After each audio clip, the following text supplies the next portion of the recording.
after being temporarily paralyzed, it's hard to, puts a lot of things in perspective.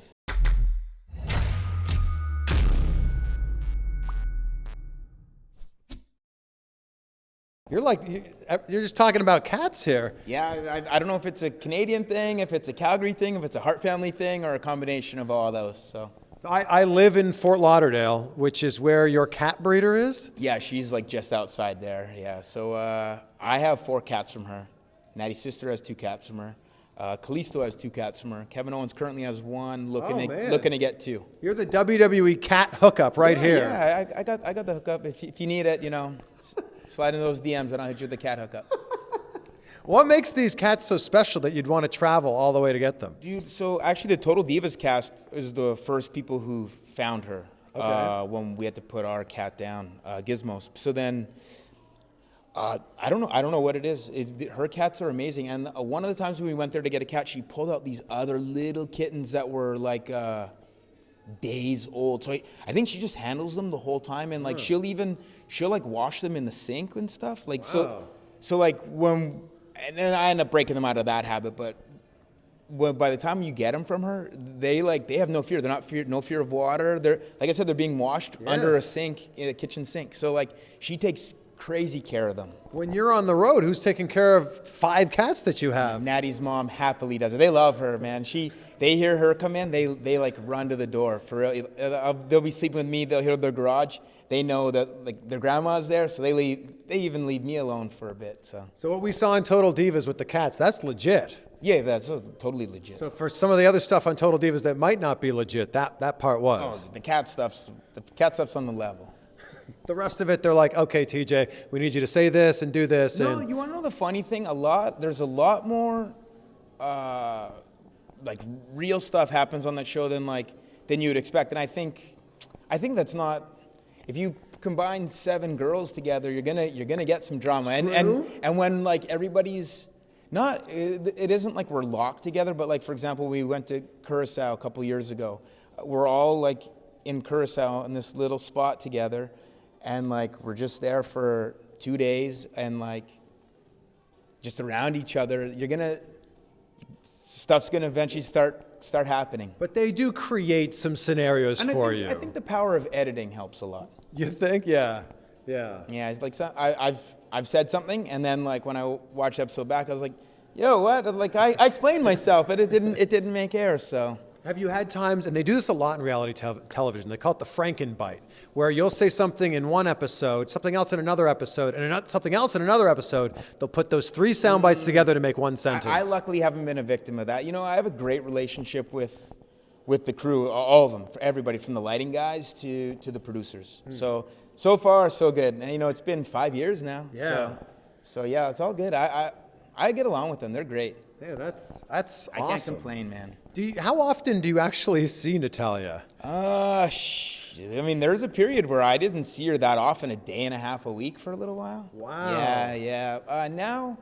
Now, like we're both home together Wednesday. We're both home Thursday. Sometimes she flies out Friday for Raw live events, and once in a while I'm on those Raw live events. I've done a couple loops with her, but and then I'll see her like Sunday night, and then Monday we'll both go to the arena. We're at Raw, but then she's normally stays in that whatever city we're in to fly out in the morning, and I'm driving on to SmackDown. So you're like 3-4 days a week? Yeah, about that. Okay, and you're working with WWE now. A lot of people might not know that. Yeah. I work backstage as, I guess my role is a producer. But okay. It's, I've been doing it for a year now, and I love it. I took a little bit to get like adjusted and like kind of back in the mix. I was away for 2 years, but it's been awesome. It's and I get to work with great talent. I love sitting and collaborating with people and just being creative. And we all are throwing ideas, and next thing you know, like some magic's being made in the ring that I had like a small little part in that. It feels fulfilling. And there's no physical trauma to me, so it's all good. But isn't that also like, oh man, that's a great storyline, going to be a great match, I wish I could be part of it? Oh, 100%. But I have to kind of put myself in that equation in terms of the creativity, but then like in terms of like maybe feeling down, I got to pull myself out of it and be like, all right, this is their match. Like I'm my little bit of it, I'm a part of it. And then, to be honest, even like 2 weeks in, there was a battle royal that I had some input in, and it all worked out. And I felt like that fulfillment. And I was like, this is what I was told about, that I'd feel. It's maybe not the exact same fulfillment, but it's close enough. So who are you working with directly behind the scenes? I've worked with everybody. If you name them, I've worked with them. I mean, Brock Lesnar, everyone. I've worked with Seth. I have a lot. Seth and I have a very good relationship. Dolph Ziggler, the women. Yeah, I love working with the girls. I feel like the women are awesome, and they're still like maybe kind of graded on a little bit of a different curve, but like we're making it so it's less of a curve, and it's cool to be a part of that process because they're honestly making history. I didn't have that match, but I was a part of the company in this side of things for the first Women's Royal Rumble. So like we're doing these types of things that are very cool to be a part of. So it's July 21st right now. What's some of your handiwork that we would have seen recently on TV? On TV, Seth versus Drew. Okay. Dolph versus Bobby Roode. Okay. Seth versus Dolph. Iron Man and Seth versus Dolph on Raw. Seth versus Dolph on Raw, part 1 and 2. What did you think of the crowd's reaction at Iron Man? That's them entertaining themselves. You know, obviously I would prefer that they didn't do that, but I also can understand why they did that. You know, they're just sitting there and they're just kind of there. You have a clock and you're waiting to see towards the end. So like, I would appreciate if they didn't do that, because if you actually take that part out of it, the match was amazing. Yeah. Yeah. And then that same crowd gave Seth a standing ovation at the end. So like they appreciated the effort, and I just wish that I understand why. I just wish that it hadn't happened. That's all. So when you say that you have your hand in those matches, are you booking the finish of those matches, or start to finish, or what is it? What's your role in it? It's a lot of times it's orders kind of given to me, and then I relay it, and then a lot of times we have a little bit of freedom, and then especially with a guy like Seth, who I really enjoy working with, and we sit and we collaborate, and it's always a group effort. It's never a dictatorship, never. I'm friends with Dolph, and I remember interviewing him like 5 years ago, and I said, who's the talent that's completely underrated and not being used well enough? And he, without hesitation, said Tyson Kidd. Dolph and I have always gotten along. We wrestled in FCW before. We've wrestled on SmackDown. We've wrestled on Raw. He's a good guy. And a great talent. He's a great talent, and I'm glad he's getting to show it. Like, this little series with Seth has been amazing. Yeah. I mean, even that crowd in Pittsburgh, that's cool. That's something that we'll always remember. So it's not horrible. It's its own little thing, but those 2 matches they had on Raw prior to that, it's awesome to see Dolph. I mean, I know he's had it before, but I love when he gets a spotlight a little bit. Yeah.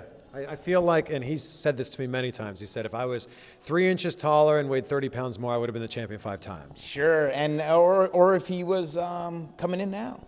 Yeah. If he was 10 years younger right now, maybe. Yeah. You know, it's just, we can't pick the time where we come up, and it is what it is. But he's a guy that's persevered through a lot of stuff, and no matter what happens, he might be a cat owner, because no matter what happens, he lands on his feet, man. Yeah, no matter what happens, Dolph Ziggler lands on his feet. I don't know if Dolph's around enough to own a cat or any sort of animal. No, he's a seasonal residence kind of guy. Yeah.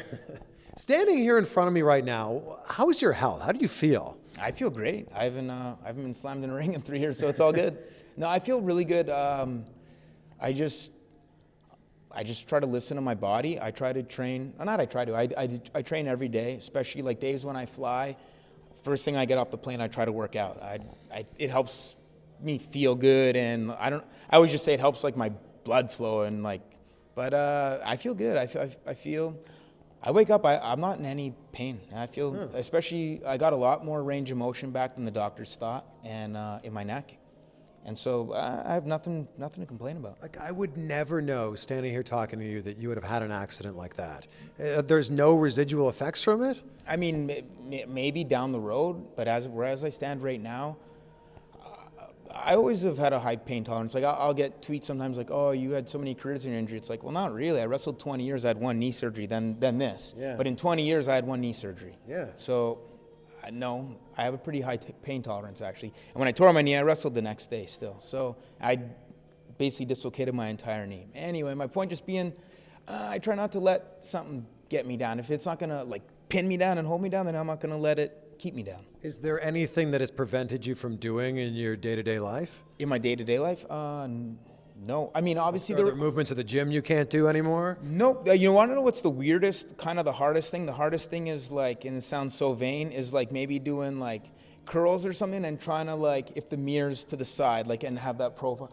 Like once, like I can do it here, but once I kind of have the weight and locked in, it gets a little harder to move my neck. But Yeah. I mean, in terms of like day-to-day, originally and like right after surgery, yes. I had that brace for 3 months. That was pretty rough. But since then, like more and more mobility came. I got way more mobility than the doctors thought, which is, I think, I attribute it to working out and keeping in shape. So, yeah, man, it's all good. Is the goal to get cleared to be able to work again, wrestle again? When I get asked this, I always say never, but I'm happy with my job right now. I enjoy it. I actually love it. It took a little bit, and sometimes those early morning meetings to try to get my workout in, and I'm racing around, and we have this thing called Heart Time that I efficiently run on where we're late, and but you got to try to get there on time, especially before the boss. So, but besides that, I don't know, man. It's hard to say because I do feel fulfillment out of what I'm doing right now. So it's hard to, and after being temporarily paralyzed, it's hard to puts a lot of things in perspective. So Sure. I don't know. I keep saying never say never because who knows down the road, but at the moment I'm more than content doing what I'm doing. Have you taken any sort of bump in the last 3 years? No. I sometimes will get in the ring and kind of play around. Yeah. Especially when I'm putting a match together or come up with an idea. But in terms of actually falling, no. Did you have any sort of conversations with draws who kind of went through a similar thing? No, but I have come across, of course, as soon as I got hurt, Kurt Angle reached out to me, and Yeah. Steve Austin reached out to me. Yeah. Edge, who I already had a pretty good relationship with. The draws, no. That would actually be a great person to talk to. And then just I went to UFC, and then I was in a green room, and a guy in a wheelchair. He asked me for a picture, then he just asked what I had fused, and then we got into a big talk about how lucky I was to avoid being in the wheelchair with him, but also with the little breathing thing. Wow. So I've talked to a lot, and since I started Instagram, I've gotten I posted a thing about my neck, and I got a lot of people asking me questions how to cope with it and stuff like that. So I don't know. I'm not saying I'm a spokesman for it, but who knows? Certainly, you are. Seems like it. It seems like it. It could happen. Yeah. What do you remember from that night, from that move when Joe gave it to you? Everything. I remember everything very vividly. Yeah. I lost feeling for about 5 seconds, head to toe. It's scary. Time stands still. Dude, you just sit there in no control whatsoever. It wasn't in my control. I was at a higher power. I was at somebody's mercy, just sitting there. You can't move anything. All of a sudden, your body feels like it weighs 2 million pounds. Wow. And those 5 seconds must have felt like 5 weeks. But there was some weird voice telling me this isn't permanent. Now, in that 5 second span, you're doing a lot of, I'm thinking this little voice is telling me that doesn't mean this voice is right though. But luckily, thankfully it was. And then was it right from there, right onto a stretcher, right to a... Yeah, I ended up going to a hospital. They transferred me to a different hospital. Stayed overnight. Then the guy came, the doctor came the next morning and just said hey, I want to do emergency surgery on you. But fortunately with WWE, we have access to the best of the best. So Natty was really funny. She said, "Are you the best?" And the doctor said, "No, I'm not the best, but I can do it." She said, "You're not touching him." And I got airlifted a few days later from San Antonio to Tampa. The best guy happened to be in Tampa. And the guy they thought was the best, there's actually a guy better than him that also was in Tampa. Now he's in Arizona. And that's where you live, Tampa. Yeah, so that was easy for me, except it was one of those things when I was on the airlift. I knew the answer. You ever have you know the answer, so you don't really want to ask the question? I was I know I'm not going home, but in my mind I was like, oh, we're going to land at Tampa Airport, I'm going to go home. But I knew we were landing, I was going straight to Tampa General Hospital, which is where I went overnight again. Yeah. And then did Samoa Joe reach out to you? Oh, yeah, he came to the hospital that first night when I got hurt, and then we would exchange texts all the time. And then he was one of the first guys I found when I came back in Los Angeles last June as a producer. I sought him out. Wasn't hard to find him, but I found him and we had a very good talk, and we get along well. There's no animosity with me and Joe. It's interesting because of all the moves I feel like could break someone's neck, Muscle Buster would not be at the top of that list in my opinion. I would think it'd be a pile driver or something like that. Just one of those things that happened. It was it's just a perfect storm of whatever it was, and then when we hit, everything went. It's the whitest light I've ever seen in my life. And then, but yeah, we have there's zero bad feelings with me and Joe. Yeah, he didn't do it with some type of malice and intent at all. Not. So, and he came to the hospital that night, and we're good. When he landed it, did he know something was wrong? I don't think so. I don't think instantly, because he pins me. Yeah. 1, 2, 3, which I thought I was like, it was weird. I felt like winded and like a concussion, but then turned out it's actually called a spinal cord concussion. My disc hit the spinal cord. Oh, man. The ligament holding the disc, the C2 ruptured, and the disc hit the spinal cord. That's what caused the white light. That's what caused the paralysis. I'm so happy to be able to speak with you. Yeah. The fact that you're standing and completely mobile. Yeah, man. That's why I'm saying, I keep saying it, I have zero complaints, because everything's good. To switch gears just a little bit here, I think people don't give you enough credit for NXT being what it is now, because you played a major role in NXT. Yeah, that was a super fun time in my career. It was I got to work with some great guys, and they're all younger than me, and I got to prove every night that I could keep up with them, number one, but that they might not always be able to keep up with me. And also it was a cool, we were I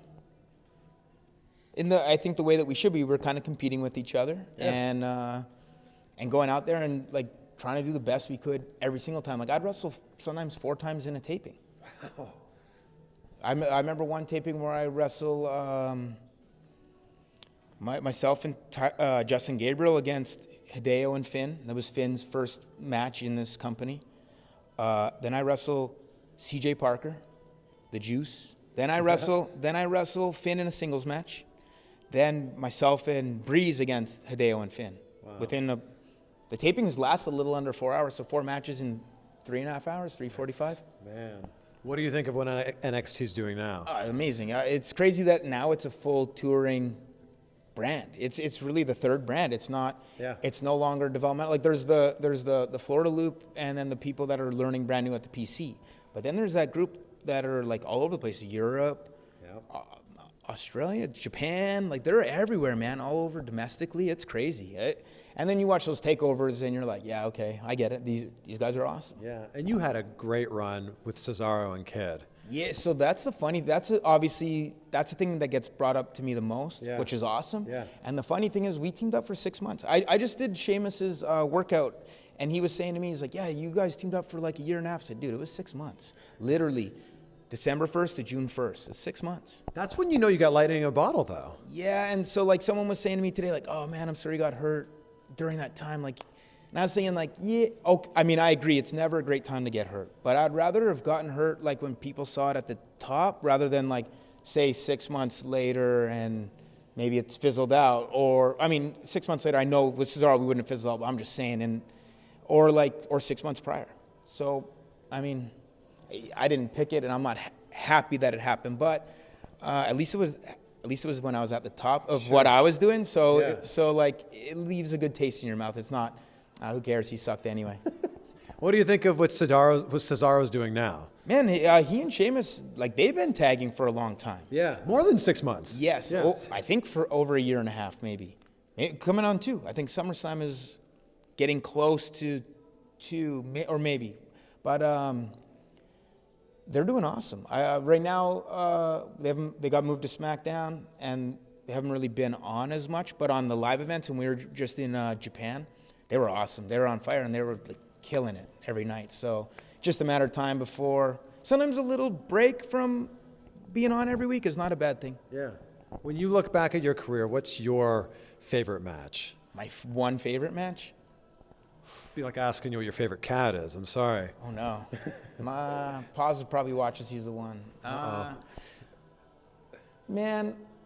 Or favorite opponent, perhaps. Yeah, my match with, I had a match with Rey Mysterio. It was on, we had a couple, but we had one on Superstars, like the TV before WrestleMania 26.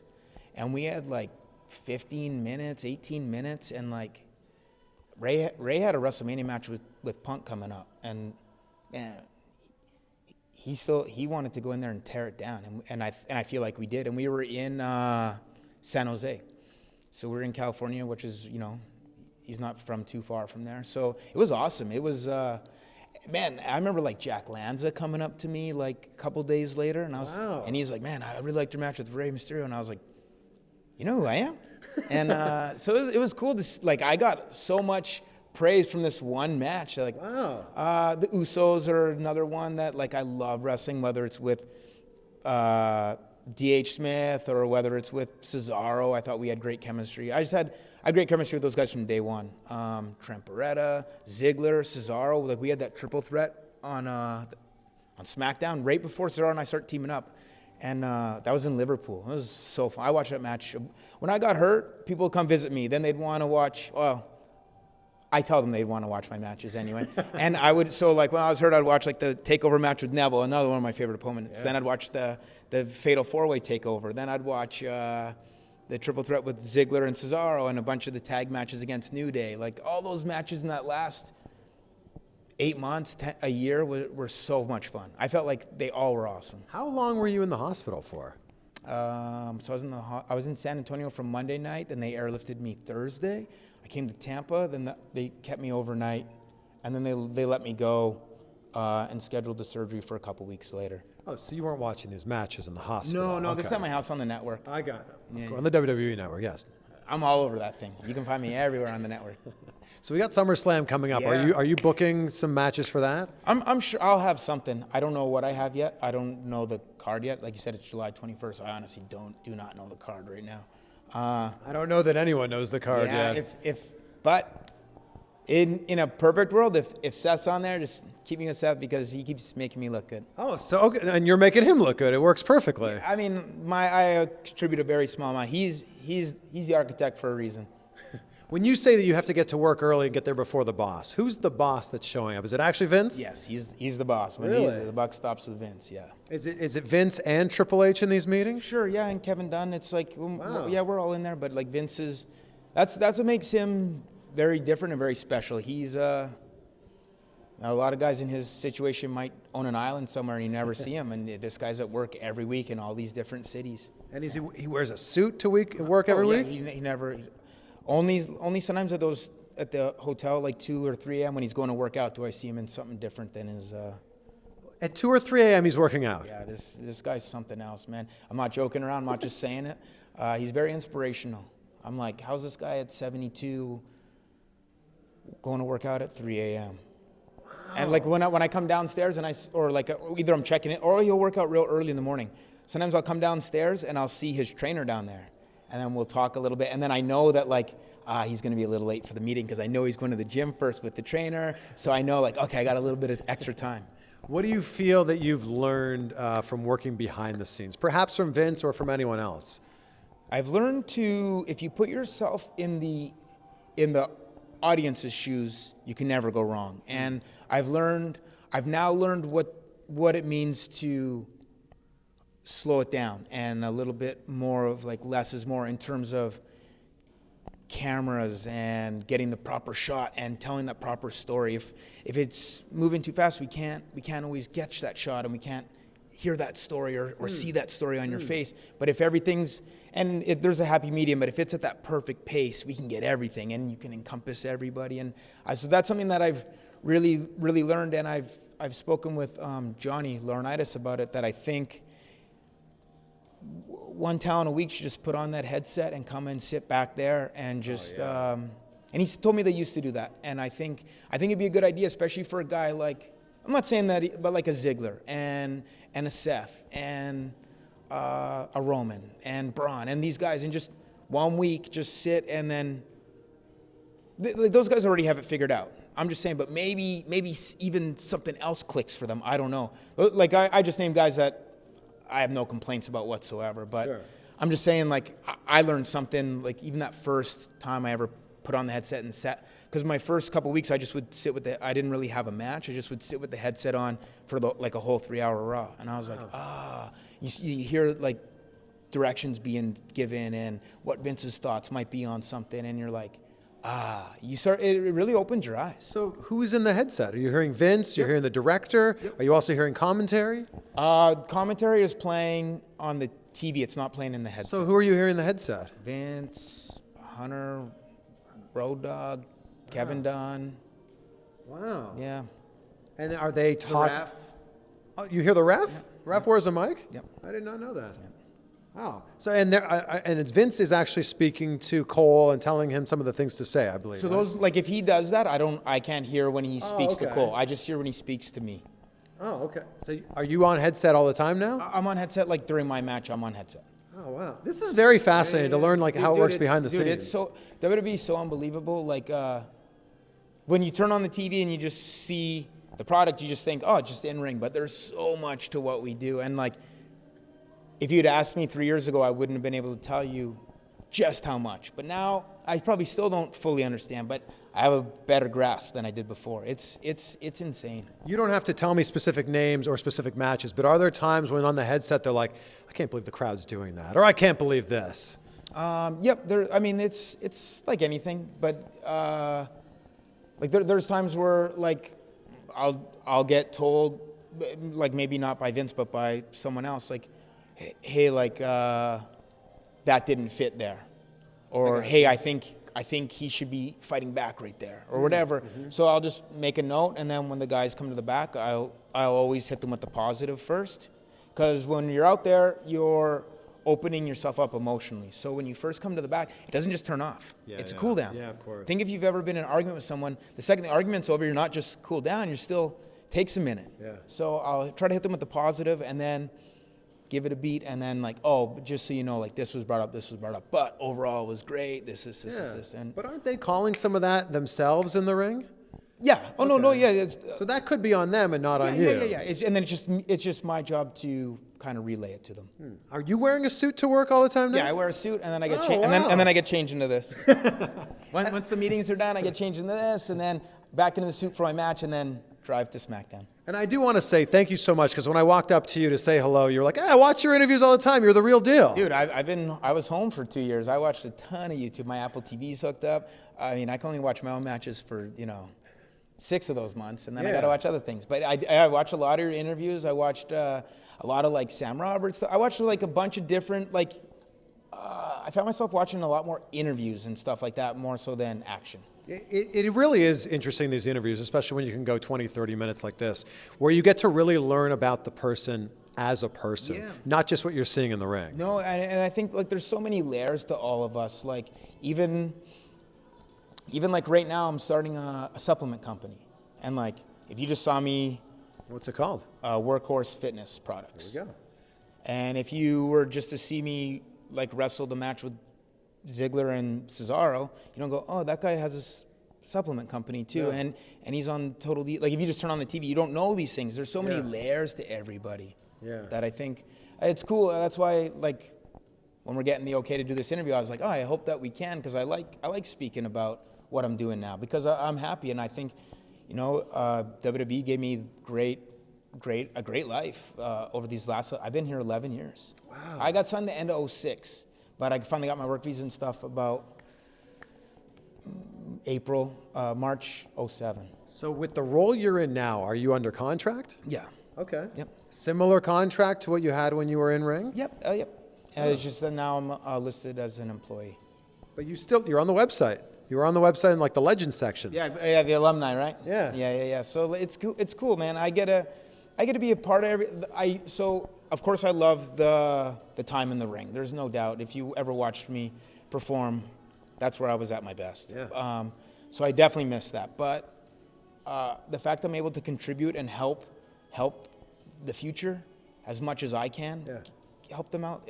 It's very fulfilling, and it's cool, like, it's hard to describe it. It's cool after, like, kind of like blueprinting a really good match, and it turns out as good or even better than I had it thought in my head. And when they come back and, like, everybody's, like, smiling. You know, another one that's my blueprint is the women's Money in the Bank ladder match this past week. Yeah? And I looked over and I saw 8 very nervous faces. And I was like, hey, can I tell you guys something? They all looked at me and I said, guys, worst case scenario, this match will be the 3rd best women's Money in the Bank ladder match of all time. Then they all laughed because it was the 3rd ever. and then Charlotte said, yeah, in 25 years, it'll still be in the top 25. I said, exactly. And they all smiled. And then they went out and they killed it. And they did way better, way better than I even, and I expected a lot out of them. And they even exceeded that. And they did amazing. So I was super fulfilled, especially something like that. This is very, like, paternal. I feel like you're like the father of these people now. Yeah, it is weird like that. Like, like once you come out of the meeting, it's like people start to flock to you. Like, hey, do you have my match? Or, hey, you know what I'm doing? And it's funny, man. Yeah, people start to flock to you. I would be remiss if I didn't ask you about that haircut that you had. Oh, you know the haircut. I know the one. But here's, so, like, I just posted a picture on Instagram of myself and Roddy Piper. And, dude, that was, like, the comments. That hair. And I was like, guys, there was no 205 at that time. So I wasn't especially big. Hadn't super worked with Dusty. My promos, like, weren't quite there. They're all right. I needed something to stand out. So at least worst case, you're like, oh, there's the guy with the hair. You could hate it if you want, and you could love it. But then, like, funny things, like I was wrestling once in England, and a kid came to a show that had seen me wrestle before, and he ended up cutting his hair the same way. Then we were in Cincinnati, and same thing. We were eating across the street from the arena, and a mom and the son came, and the son, she said, look, do you recognize his haircut? It's the same as yours. So there'd be a couple of, like, I was thinking, like, can't turn my back on it now. I'm in. Then what made you cut your hair, change your haircut? Finally, I was like, all right. It was your call. Okay. Yeah. I was like, yo, can I, like, is it cool? Like, I just, like, woke up one day and was like, okay, it's time to look normal, man. Like, God. All right. And then I just said, like, yo, it's okay if I cut this, right? Or grow my hair out? So Johnny said, yeah, so I cut it. Then I just would shave my head. And then he's like, hey, I thought you said you're going to grow your hair out. And I said, well, I kind of did for a little bit, and I looked like I was, like, 12. He's like, you grow it out. So you still kind of look like you're, like, 14 maybe. I just turned 38, so that's good. Wow. I'll take it. Yeah, I just turned 38 last week. That's amazing. And I know it might sound crazy, but with the career that you had, do you think that if you don't ever work in the ring again, you might ever be in the Hall of Fame? I mean, like, that's hard to say, but maybe I can create a chapter where, and I wouldn't be the first one in it by any means, but maybe down the road we have, like, where the producers go in as the kind of unsung heroes behind the scene. We don't create everything by any means, but we're kind of like the safety nets in some instances. But I mean, really, at the end of the day, it all comes down to the talent. Yeah. I'm a former 2-time tag team champion, at least. So at least I've won some titles in WWE. So that's more than some, maybe. I don't know. Yeah, that's more than some Hall of Famers. It is. That's crazy to think about. It's more than the Bushwhackers. It's more than Jake the Snake. That's crazy, man. Jake the Snake. That's insane to even think about. Right. But yeah, we'll see. And if different era, obviously, but still. Sure, very different. But it's cool. Like I said, maybe we start getting some producers in there for the behind the scenes work. Yeah. Such a pleasure to chat with you. Great speaking. Thank you so much, TJ. I appreciate the Canadian. There it is. Collar and elbow. Okay, and please, can you tell everyone to subscribe? Yeah. Well, if you're watching this already, you don't subscribe. I say it all the time. It just popped up on your feed and you don't subscribe. Wow. It's really that hard to hit that button, even if you don't watch them anymore. It's fine. It just helps them out. Thank you. You don't want to help somebody out? You're not all Canadian. I get it. Appreciate you. Thank you. Thank you. No problem. That was awesome. What an interesting interview with Tyson Kidd. Thank you so much for checking it out. That is a man who loves cats and a man who loves professional wrestling. And it's great to hear his perspective on the business now that he's working behind the scenes. I mean, obviously, he was an incredible worker in the ring.